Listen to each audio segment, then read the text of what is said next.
Well, fans, welcome here. We are a little bit of a meeting we're going to have today with the SEC Executive Committee.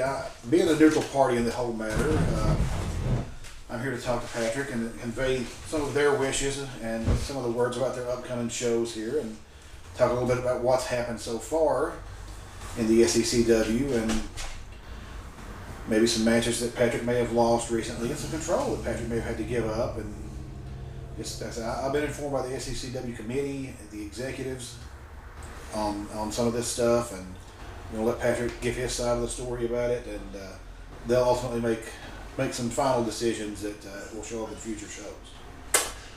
Mistakes were made at the recent Youth Gone Wild show. I foolishly made a bet with Paul Buchanan's group, the Next Gen Click, particularly with Drew Flanagan, for the next show, the next Young Talent show, that is April 23rd, right outside here from where we're at the Broken Dome. Paul Buchanan will be in control of the matchmaking. I've been informed from the main executive that he's pretty unhappy with Patrick right now over this. He does not like surrendering any control at all to anyone else, and who knows where Paul is going to take this show. I mean, it could be a really wild night coming up. You don't know what's going to go on. But before we get to that point, there is at least another show where you will still be able to fulfill the executive committee's wishes. The month of April is the road to the goal. Whereas we'll be building it to the Night of Champions the first weekend in May. And that's where we'll have the heavyweight tournament coming up April 9th. There'll be some heavyweight tournament and tag team tournament matches. Death Row Inmates will have their first round match. First round match for the heavyweight title. Deep Rivers will take on Bobby B. Thug will be taking on Cody Reigns. There's going to be a rematch between Shay James and Xander Storm. And a couple more matches to be named at a later date. I mean, that's a big card, great matches, and it has championship implications kind of going forward from here on out. And I know the executive committee, they want the championship to be decided fairly through this tournament process. They've made the determination that that's the way it's going to be. I don't know what wrench Paul Buchanan may be able to throw into the Youth Gone Wild. You never know when you give up control of the show like that. The Youth Gone Wild, the way it was surrendered, right? So they're displeased with it, but they're pleased with that card coming up on April the 9th for sure. April the 9th, like I said, it's Road to the Golden One. It's that main event of Deke Rivers and Bobby B as a first round matchup. I mean, that's two top seeds going off in the first round, basically. It really is. I mean, and the Death Row Inmates, my understanding is they'll be taking on a team made up of Ross Rivers and Smiley. That's also a first round. That's number one seed level stuff. And you know that's a contrasting style. I'm honestly going to say that it's going to be tough to handle the Death Row Inmates because you saw those guys in action. They're huge. They're mean. They're ruthless. And you don't know which two are going to show up. Everything you want out of a team. And there's three of them, so it is hard to prepare for. The Freebird rule is in effect with those guys, and they're three distinctly different styles. If anybody can manage it, though, it's Smiley and Ross. I mean, Smiley is a veteran. He's cagey. He's wily. He's used to fighting big guys, so is Ross. They have the speed on their side, but, man, I wouldn't want to be in there against Death Row. Of course, you know, High Risk Impact will make some appearance. Well, is the other half of the bracket. And that, of course, they won't be on the 9th show for that. They will be in the tournament. There will be shows coming up throughout the month of April. I mean, I'm assuming that there may even be some on the next youth show. There actually will be at least one heavyweight tournament matchup on that show. That was set in stone before Paul Buchanan. Hopefully, he can affect the stipulation technically, but he cannot affect that match. Hopefully, that goes through. If one of his guys, he may put one of his guys in it. I don't know. If he doesn't, he may make it some kind of match where you could get injured or something like that. You never know with Buchanan. He's wild. And like I said, first weekend in May, which also happens to be a fundraiser for the Campbell County High School basketball team, is the Night of Champions, where you will see the heavyweight title crown, the tag team title crown, and there will be a light heavyweight battle royal. Yeah.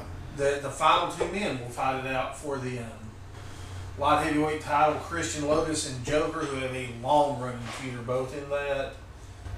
David Anthony, who is currently undefeated, is in that. Smiley will be in that. I know David Anthony, he off to a very impressive start. Really, he's proven impossible to beat so far. I mean, and yeah, he'll be down for an interview at some point, as will the Thug, as will Ryan Reckless, who's been off to kind of a rough start, but these guys, a lot of potential. They talk a lot of trash. David Anthony and the next gen, all those guys. They backed it up so far. I mean, they're a talented group. I've got to admit, they did a number on me and Ryan. You're on the receiving end of a little bit of steel justice. I'm had to go through concussion protocols after that. Maybe it's a good thing you're not running the show on April the 16th. You don't want to take a bump and,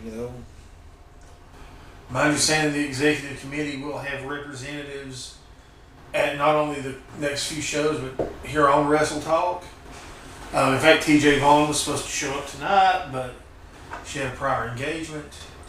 I just can convey the words that the executive committee has told me.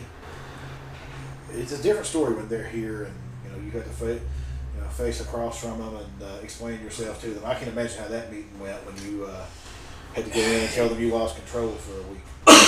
It wasn't pretty. It was a downhill spiral.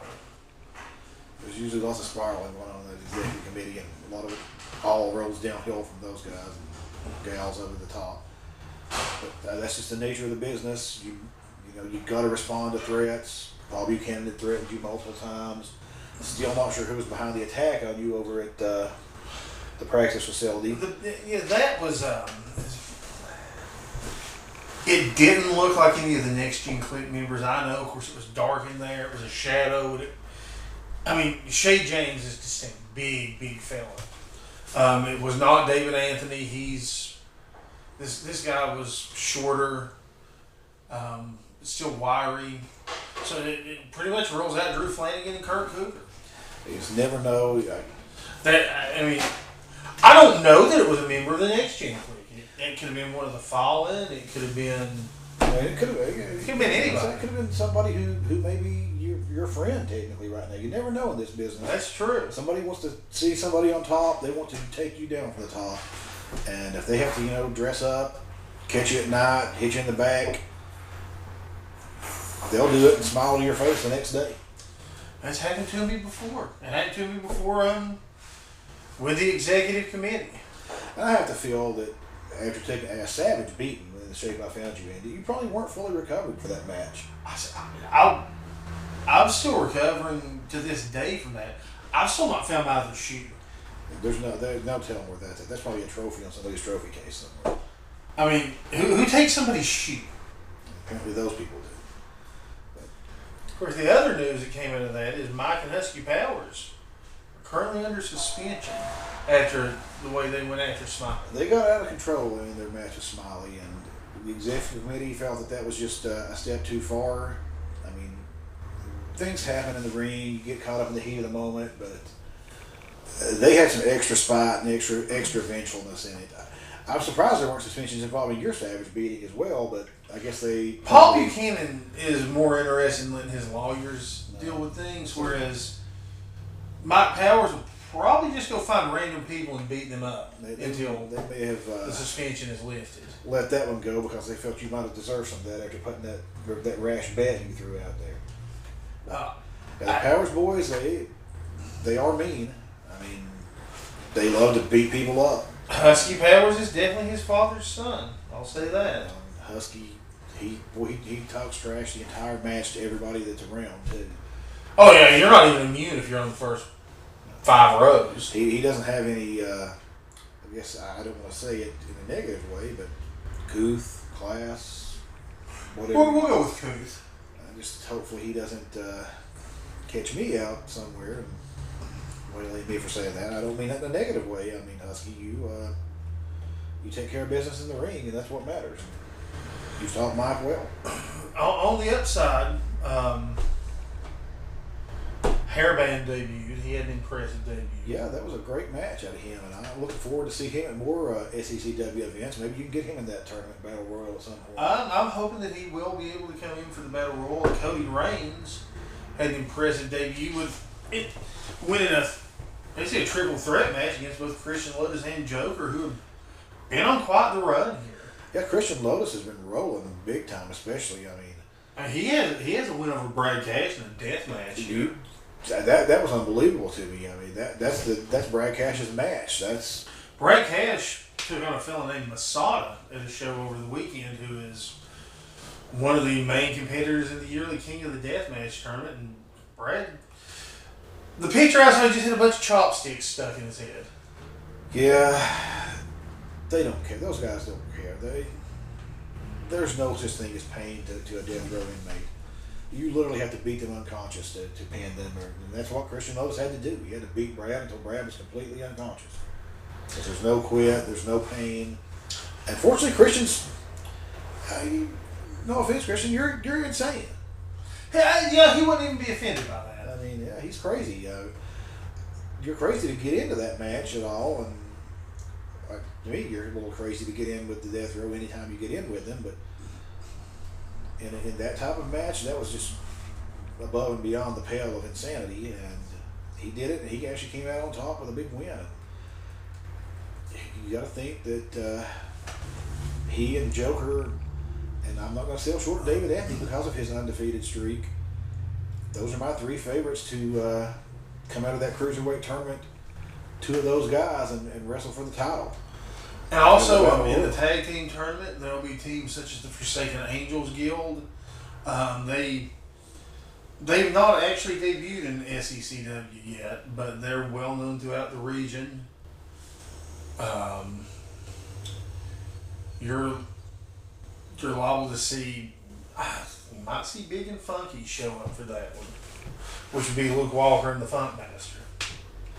When you got a tag team belt up on the lines, people will come from all over to be in it. You get that gold, that's 20 pounds of gold get to wear around. The Fallen will be in it, as they won a qualifying match this weekend for it. So, that's another thing. You can't discount Deathstalker in the heavyweight tournament. Oh, definitely not. I mean, you can't discount anybody in there. We saw how unpredictable matches are. I mean, you were certain that you were going to win, and that spiraled out of your control quickly. There's no certain guarantees in this. I didn't take into account the vast amount of Next Gen Click members that were going to be at ringside. Well, they are all for one and one for all as general rules. You got to put that in your calculation, which is that's why I like David Anthony in the Battle Royal, because he may have a little help there. It's hard for the referee to keep up with things sometimes. You've got one guy in the corner, he's a little injured. The ref has to check on the injury. It's true. I mean, it's illegal. That's an executive committee order from the top down. I mean, you've got this NFL with their concussion protocol and everything. The SECW doesn't want to open itself to a lawsuit, so the ref immediately has to check whomever says that if you say your head's injured, the ref has to check you. What goes on behind him, he can't always do anything about. I mean, you only look one way at once. You're going to protect your guys. I mean, what happened to you, it can happen to anybody. Also coming up in the near future, we've got some rock and wrestling events, some outdoor concerts / wrestling matches. I'm looking extremely forward to the rock and wrestling event. I mean, you can come down here to La Follette, go to the Broken Gnome, get some sandwiches, watch some great concert music. Hey, there's talk of a VIP section coming for that. There will be a skybox. I mean, you'll have a bird's eye view of the ring, food. You have food, drink. It's going to be a nice setup. Really hard to beat. I mean, get great sandwiches, the best pulled pork you'll ever find in town. As we found out today, the Bacon Gnome. The Bacon Gnome, it's bacon. I mean, come on. Yeah. It's wonderful. That barbecue is great there too. There's plenty of shops up and down the street. It's going to be a day-long event. If you want to take a break from some music, head down to the street. You can shop for antiques, collectibles, hardware if you need it, flooring, donuts up the corner if you've got plenty of meat in you from eating all the barbecue at the Broken Dome. It's one of those things. People say all the time, there's nothing to do in La Follette. Well, that's not true. All summer long, we're going to have wrestling and outdoor concerts here. Well, there's plenty to do. Creekside Amphitheater is going to be a rocking facility this summer. Plenty of stuff. You can have food, you have entertainment, you have shopping, all right here, and just a 200-yard walk. I mean, that's a couple of football fields in length from one block of the other. And there's plenty of parking. That's another thing. People say there's no parking in La Follette. There's a ton of parking in La Follette. Huge parking lots on the sides and the back. And, you just come out, you have fun. I mean, it's going to be on a Saturday, I'll assume. Mm-hmm. You get here really early that Saturday, you can go to the flea market, shop at the flea market. Right. You can come over here to, shop in the Arnie's store here. And you have lunch at the Broken Dome. You can go around the corner to Katie's, have lunch there, have dinner at the Broken Dome. Oh, there's plenty of food. Once you get to hold this barbecue here at the Broken Dome, though, you're not gonna eat anywhere else for a while. The garlic and bacon mashed potatoes. Oh, those mashed potatoes. If you like garlic, and I love garlic foods, you're gonna love these mashed potatoes. They're wonderful. But yeah, come down. Gonna have some big show. Heck, you get here early on a Saturday, next Saturday for the show. And if they've not sold out already, you can come over here to the Broken Dome and get some barbecue. Also, there's... Remember, it does sell out quick. It does. He makes a finite amount every day. I mean, it's a limited supply, so get it while you can. Next episode, we're going to be talking about the SECW Knoxville War Zone. Oh, that's a huge... It's going to be huge.